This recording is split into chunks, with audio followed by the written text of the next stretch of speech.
Do you wish to be called Karl or Mr. Malden? Are you kidding? Oh, all right. Okay. Hey, you. Okay. We are rolling and we have speed. I'm laughing at the beginning of this interview because I just said, do you want to be Mr. Malden or Karl? And tell them what you said to me. I said, are you kidding? Just say, hey, you. No, I can't do that. Anyway, it's been a long time between our interviews, but I'm happy to have this chance to talk with you, Karl, about Sting 2. As I was watching you playing this marvelous character you play, I wondered if ever Karl Malden was the victim of a sting. Yes, I was. Many years ago, when we first moved to California, there was a knock on the front door, and I answered the door, and there was a young man, 20, 21 years old, standing there, a little, I want to say this with grace, because it could be mistaken for some other things. I don't mean it that way. He was a little disformed, and he could hardly talk. And he said, would you buy some magazines from me? Well, that's all he had to say. I says, come on in. We went inside, he sat down, and I looked at the row of magazines he had, and I think I bought 4 or 5 of them, started to make out a check, and he said, I hope you're not doing this because of the way I am. Well, he had me cornered right off the bat. I gave him the check, and I'm still waiting for the magazines. Could we stop just a second? There's something in this room that's... Okay, we're rolling, and wait a second, we have speed.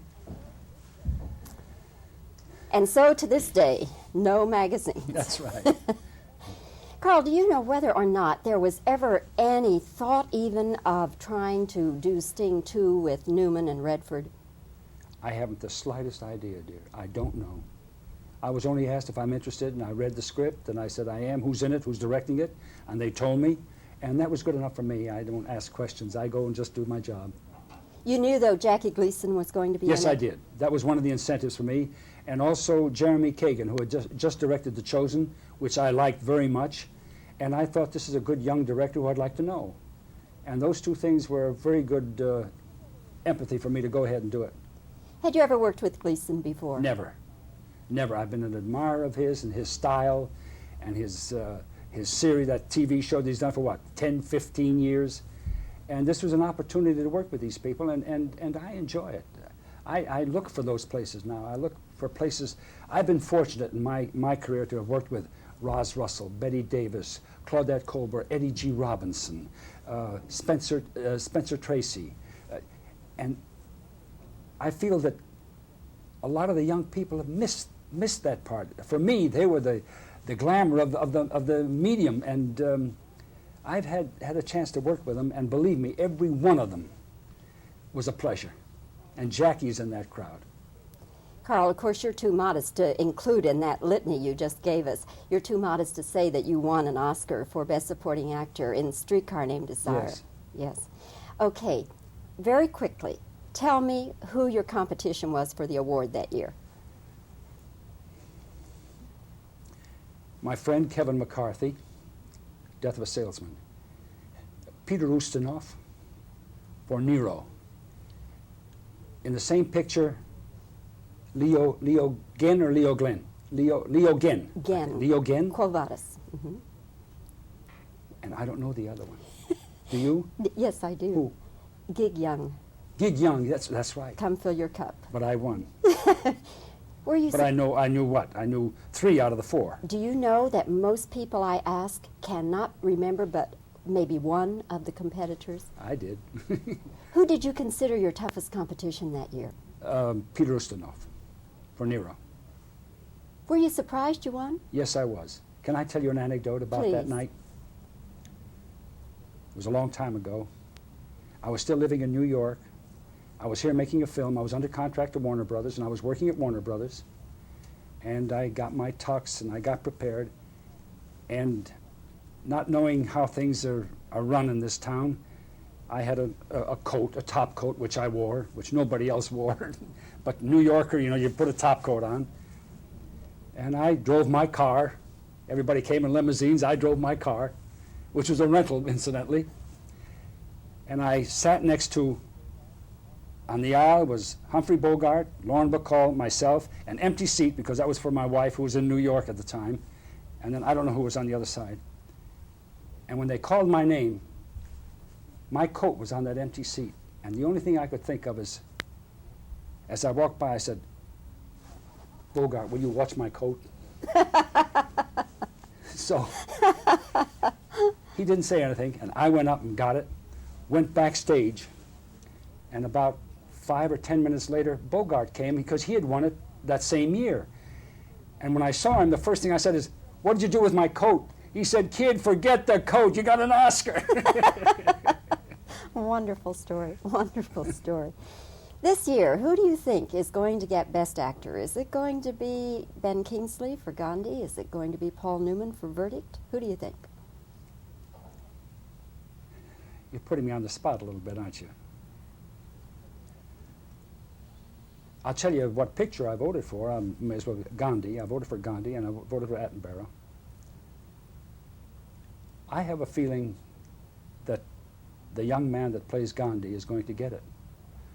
Although I think Paul Newman's job in the Verdict is one of the best jobs he's ever done. You don't think the Academy will give it to Newman for body of work? They've done that a lot, haven't they, lately? Or not lately, but they always do that. If they do, it's not really fair, is it? What do you think? Is it fair? Is it for a body of work, or is it for the best performance? Which is it?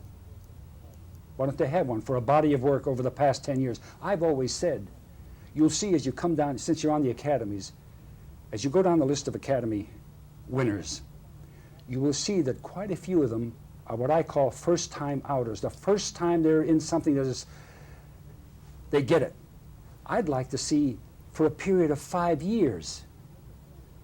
In other words, you have to make a film for, let's say, 3 to 5 years before you are able to be nominated to see whether you really know what you're doing. Does that make sense? I agree. It makes a lot of sense. A lot of sense. A lot of first-time out, you know, first-timers. Yeah. Well, come Oscar night, we'll see. We'll just see, April 11th. All right. Okay. I told you. Now you tell me who you think should win it. If I For were the body voting, of work? No, if I were voting, I would vote for Ben Kingsley. I would. Gandhi. For Gandhi. And that film, things are done so fast today. You know, they're written fast, they're produced fast, they're put out in the market fast. But Gandhi, I didn't know this until I read it. And if it's true, and I believe it is, Attenborough lived with this piece of work for 20 years. And it shows 20 years of not everyday concert. But you can see that this man had lived this for 20 years. When you see the shots that he picked and how he did it, it's a labor of love. You can see that. I wish more pictures had a labor of love. Instead of just, it's a film, it's a good film, love is a wonderful thing. And I wish that our films had more love in them. Beautifully said. Carl, I could sit here and talk with you the rest of the afternoon, but there are a bunch of Let's other people. There are a bunch of other people The heck trying to with it, get Tom. in here to talk with you. Lovely to see you again. Thank you, dear. Congratulations on another magnificent performance We'll in do Sting it again 2. I when hope soon. so. I hope so, Carl. All right, thank you. Lovely interview. What a We're rolling, we have speed.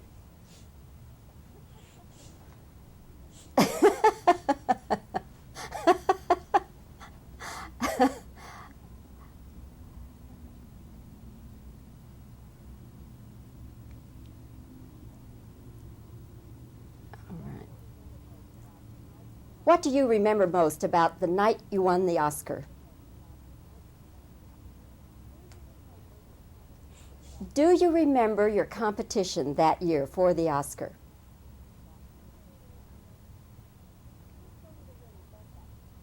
Who's going to win Best Actor? Kingsley?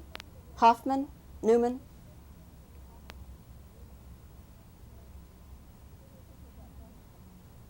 Who do you think will get Best Picture? Which movie will be Best Picture?